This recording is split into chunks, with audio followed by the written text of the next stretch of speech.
This video is brought to you by Quiztones, my all-time favorite app for learning frequencies. What is up, friend? We are back. We are still out here in Montana in the wild, and I have been mixing out here all week, and it has been a pleasure. The weather has been great. Right now, actually, there is a storm coming in through these mountains, and I'm really hoping it's not gonna rain while I record this video, but we'll see. We might have to make this one short.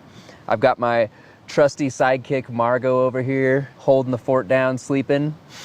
Yesterday, we did a 10-mile run through the mountains, and we're both a little bit tired after that experience, so she's been sleeping all day.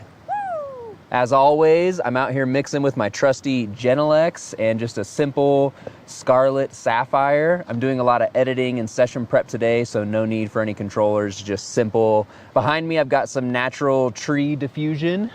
It's been working out really well, and just feels really good to be out here in the mountains and to be outside and to be working like this. It's amazing. So if you missed the last video I posted, click this link above and go watch it. I start mixing a song by my good friend Timothy Clark. I use an SSL UF8 controller to get a fader mix of the song, and then we process it using actual analog gear. I got so much good feedback and questions from that video, and today I really wanted to share with you 3 things that I really wish somebody would have told me when I first started in audio.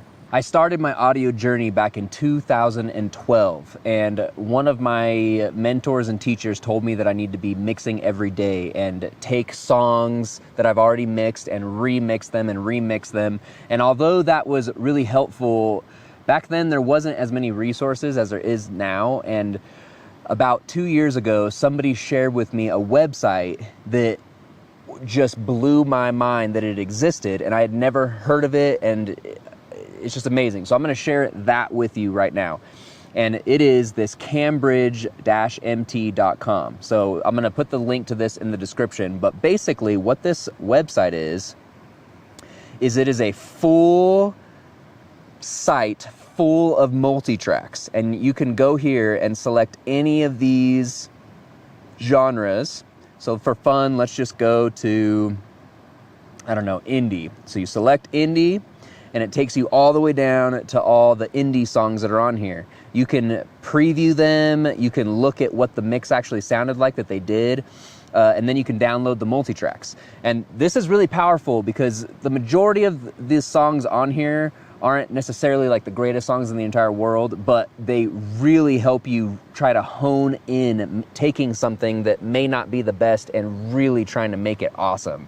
Just to go through this site and pick any of these songs that you think sounds good and bring it into your session and mix it. One of the coolest part is a lot of these songs you can actually use on your website so that you can market your own mixing ability to clients, right? So one thing to pay attention to when you download these multitracks is when you hit the download link, it comes with, of course, just the multitracks from the session, and then there's a README file that's in there, and it tells you the restrictions that come with the track. Some of them you're not allowed to use to market your own mixing, but most of them you are. You just have to, of course, put the credit within your site. This resource is just invaluable, and I really think it could help so many people out, because a lot of times when you're first trying to figure out how to mix, you're really only bringing in stuff that you recorded or maybe stuff that you just find on Google. And to come here and be able to find stuff, like there's a bunch of stuff on here that's live sessions that are all Telefunken mics, and those are some of the best ones, because if you can make that stuff sound good with studio microphones where they're all playing together, I mean, you're well on your way. All right, so number 2 of the 3 things that I wish somebody would have told me when I started in audio is it's not about the gear. So odds are, if you're into audio, your feeds and your YouTube and your Instagram and your Facebook look a lot similar to mine, and it is just flooded with gear. There's just always some new plugin, there's always some new analog gear, there's always some new interfaces. It's kind of constant. And for a long time, whenever I first really was into audio, my mind was constantly fixated on the gear. And I thought constantly like, oh, if I had this thing, my mixes would sound better. Oh, if I had this plugin or that plugin or this plugin. And over like 10 years of thinking like this, I slowly accumulated an insane number of plugins. I probably have, last time I checked, it was over 600 plugins that I own, and most of those were from sales, right? So I'd wait for certain sales for certain plugins that I love, and then I'd grab them and grab them and grab them and grab them, and then I accumulated all these things, and most of those plugins that I bought over all these years, I thought were going to give me that edge and make my mixes different, and there were for sure a handful that did make them better. But honestly, at the end of the day, especially with plugins, there's really only 5 or 6 that I use super consistently. Like, you can see them in every single sessions, multiples of those plugins in every single sessions. But most of the other ones I don't even touch. Like, I don't even think about, just because I kind of have figured out my core that I really, really love and that I work well. And I honestly now rely a lot more on the overall texture of the song versus kind of trying to find gear and things to fix whatever problems that I'm dealing with within a session. Now, this is easier said than done, because we're just kind of flooded with all these things that's going to help us, get to that next level or have a sound that is going to be like the pros or whatever. But honestly, I keep coming back to a teacher that I will never forget. And one of the things that he told me is, he said, all these companies try to sell you all this stuff, and really what you need is 1 or 2 compressors that you love, study those, use them all the time, know the ins and outs of them, use them on all these multi-track sessions, and you'll become a master at using those 2 or 3 compressors. And there won't really be a situation that you're going to run in where those aren't going to help you, and those aren't going to be the ones that you're going to grab. The main point of this is that the gear isn't going to save you. Like, really all you need is a decent set of speakers that you're used to. I am obsessed with Genelecs. I love Genelecs. They are expensive, but I have heard some of the best mixes, in my opinion, of my life. And when I find out what speakers that they were mixed on, I was like, oh my gosh, I can't believe you mixed that on these speakers.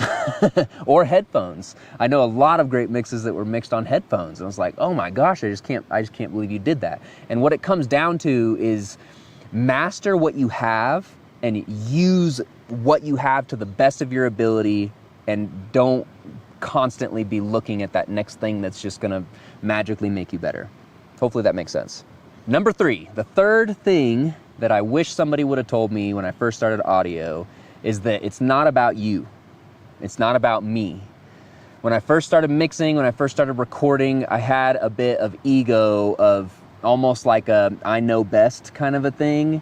And I would do these mixes for these artists, and now when I look back at them, they weren't very good, but I had this idea that they were the best thing that I had done, and then I would give them to the artist, and the whole mix was all about me, and they would come back with all these notes, and I really would get sad and upset and depressed, and sometimes I would think like, oh, they just don't understand. They don't understand audio. They don't get it, all these things. And it took me a long time to realize that it's not about me. Like, as a mix engineer, my job is to serve the artist. It is to serve the producer.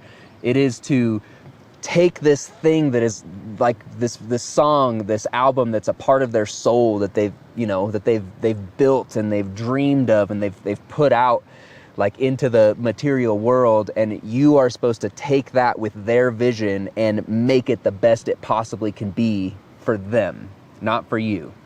And that was a tough lesson that I learned, because looking back at those first mixes that I was doing, it's just so interesting, the difference whenever I looked at it as more of okay, how can I serve this song for the artist? Like, what is the artist looking for?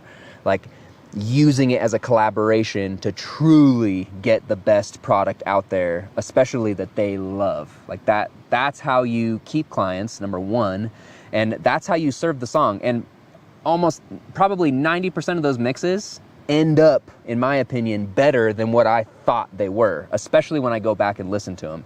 Because sometimes you can get really married to certain things whenever you're constantly listening to it all the time. And so artist notes can be very, very helpful, because they're listening to it from a completely different perspective than you are, right?